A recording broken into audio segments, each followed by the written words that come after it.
Mesdames, Mesdemoiselles et Messieurs, bonsoir à toutes et à tous. Vous êtes encore une fois les bienvenus ici sur la tribune d'éveil des consciences. À la une de l'actualité internationale, l'Iran vient de défier les Occidentaux. L'Iran vient de défier les sanctions de l'Occident avec deux méga projets, deux gros projets énergétiques extrêmement stratégiques. L'Iran s'en fiche. L'Iran démontre aux Occidentaux que eux, ils font ce qu'ils veulent. L'Iran est un État souverain. L'Iran agit conformément au droit international. Et donc, personne ne peut arrêter le développement de l'Iran. J'ai dit, l'Iran, c'est un garçon. Mesdames, Mesdemoiselles et Messieurs, l'Iran a récemment inauguré deux méga projets énergétiques majeurs comme une réponse, oui, comme une réponse opérationnelle significative face aux pressions et aux sanctions internationales. Et ces deux grands projets, vous n'allez pas en revenir. Ce sont des projets très ambitieux. C'est donc de cela que nous allons parler dans le cadre de cette vidéoconférence. Mais avant de continuer, je vous demande humblement de partager la vidéoconférence au maximum. Mettez beaucoup de likes, notamment. N'oubliez toujours pas de laisser un avis en commentaire. Allons-y dans les profondeurs. Alors, l'Iran a inauguré ces deux projets juste quelques jours après la cessation des hostilités avec Israël. Le premier projet, malgré les sanctions internationales, le premier projet, c'est un projet fou. C'est la sécurisation de l'eau pour son site nucléaire Ispahan.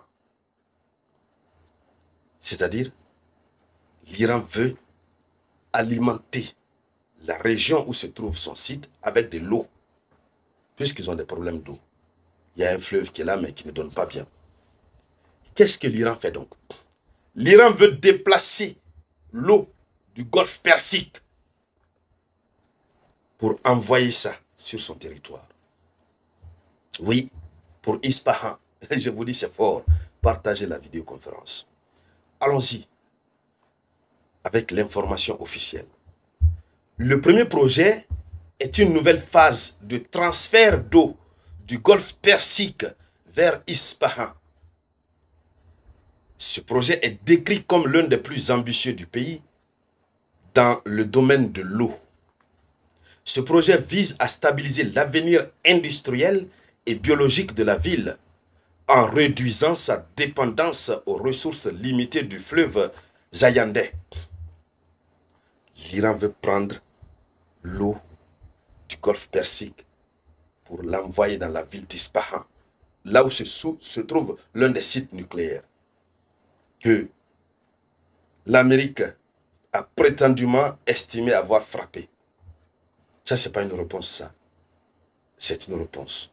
Quand on dit à l'Iran, arrête-toi, l'Iran dit, je ne m'arrête pas. L'Iran trouve d'ailleurs d'autres moyens pour atteindre son objectif.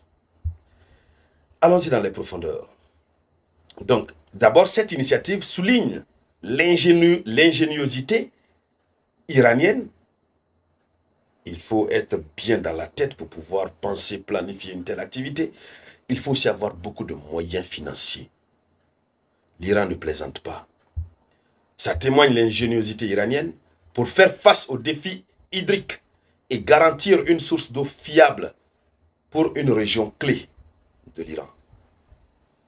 Est-ce que l'Iran plaisante? Est-ce que l'Iran rit avec quelqu'un?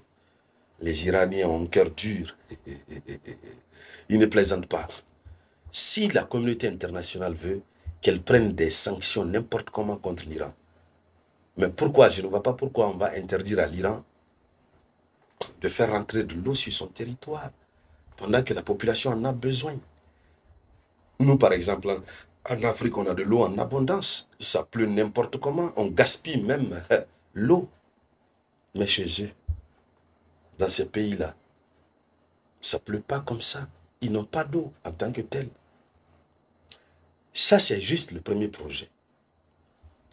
Le deuxième projet, c'est quoi? Le deuxième projet est l'inauguration de la plus grande centrale solaire d'Iran. Ça, c'est l'énergie nucléaire. Donc, c'est d'une capacité de 120 mégawatts située dans la région. Elle est également située dans la région de Ispahan.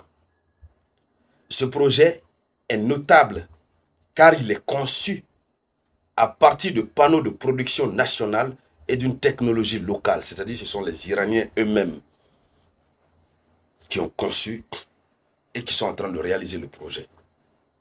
Ils n'ont pas eu besoin d'expertise étrangère. Tout ça, c'est une réponse. C'est un message clair de résilience face à la pression internationale qui est exercée sur l'Iran. C'est une réponse. C'est comme pour dire aux Occidentaux, nous poursuivons le cours du développement de notre nation. On n'a rien à foutre avec vos sanctions, etc., etc. On continue. Si le nucléaire peut nous aider, le nucléaire civil peut nous aider, nous allons continuer à l'utiliser. C'est déjà une des preuves. Comme Donald Trump a dit, si Donald Trump a dit, et Netanyahou a dit, si nous constatons la reprise des activités nucléaires, nous allons frapper encore. L'Iran s'en fiche, l'Iran va doucement, l'Iran inaugure, et puis l'Iran entame les travaux.